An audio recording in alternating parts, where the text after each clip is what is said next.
Saya dengan Kolonel Sugeng Waras dari Bandung jauh-jauh ke Kecamatan Kronjo, Kabupaten Tangerang, Pulau Cangkir ya. Tapi tadi kita baca surat pernyataan sikapnya ini serem juga, mendesak Kapolri untuk segera menangkap Aguan. Kalau tidak, jangan sampai mengulang kerusuhan anti Cina tahun 1980. Ini gimana kok galak betul nih Pak Sugeng Waras? Belum apa-apanya. Masyarakat harus tahu cerita yang sesungguhnya. Jangan katanya. Jangan lain-lain lagi, tapi dengarkan. Sedikit yang saya ketahui saya sampaikan sebagai bahan rakyat menilai siapa itu Aguan. Aguan harus kita tangkap. Harus tangkap. Tangkap Aguan. Tangkap Aguan. Aguan. Saya Kolonel Purnawiran Sugeng Waras. Kemana larimu?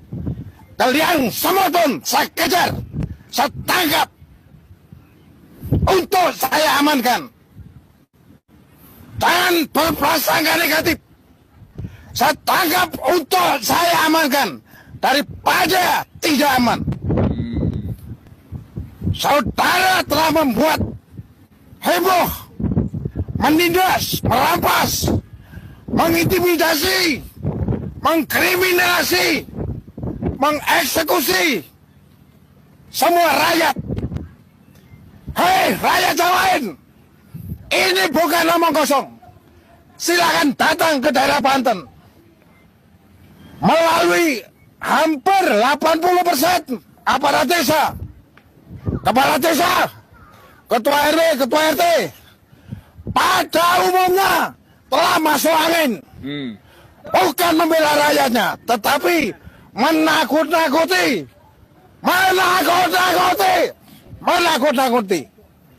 Saya sudah simpan dokumen ini. Sekali lagi, jangan pernah ragu.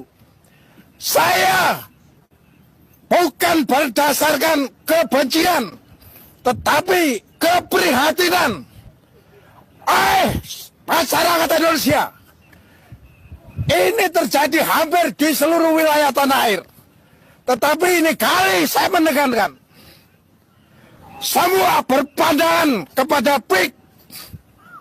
Ada PIK 1, ada 2, dan selanjutnya. Semua sudah dipolitisasi, sudah dikaburkan oleh Aguan. Ternyata Aguan adalah seorang pembohong, seorang pembual. Ada kalanya dia membual sebagai penyumbang terbesar. Saudara-saudara ingat, hasil pemerasan, hasil perampasan dijadikan sumbangan.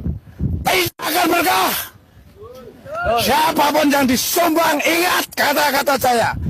Anda yang menerima sumbangan atau Anda yang menerima imbalan dari Aguan, itu uang haram. Uang haram. Ingat, tidak lama Aguan akan tertangkap, akan diadili, dan akan diberikan sanksi. Oleh karenanya, saya menghimbau kepada Kapolri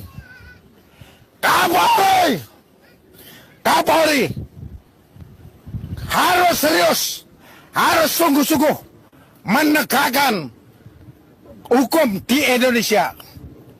Yang terakhir, yang tidak kalah penting, kepada Presiden yang baru, Presiden Prabowo Subianto, saya minta agar peka dan peduli dan serius terhadap masalah.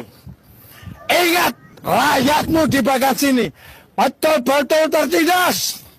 Ada yang belum dibayar digusur, ada yang tidak mau menjual, tetapi dipaksa. Kiri kanan melingkar, itu yang ditimbun tinggi, kemudian dia jadi kolam di tengah-tengah. Ingat, pengurukan Sungai Cisadane adalah jalan kesejahteraan, jalan kesuburan tanah-tanah lapak, tanah-tanah sawah di daerah ini.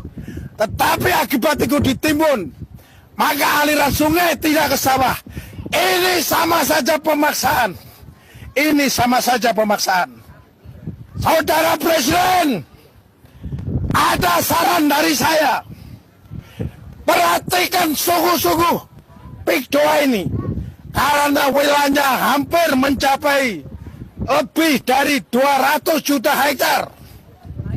Kalau misalnya kita umpamakan itu dijual kepada aguan dengan harga 60 sampai 75 juta per hektar, apakah tidak lebih baik? Ini kita perhatikan. Mana kita tarik kembali, rakyat kita kembalikan. Tanah ini dijadikan sebagai lahan pertanian, persawahan, agar swasembada pangan kita lebih terwujud daripada kita buka hutan yang masih rimbun. PIK kedua adalah pekerjaan ringan. Sama saja kita membuang biaya, tetapi tanah kembali, hak rakyat kembali. Demikian sekali lagi, dengarkan suara rakyat. Merdeka! Merdeka! Merdeka! Merdeka! Merdeka!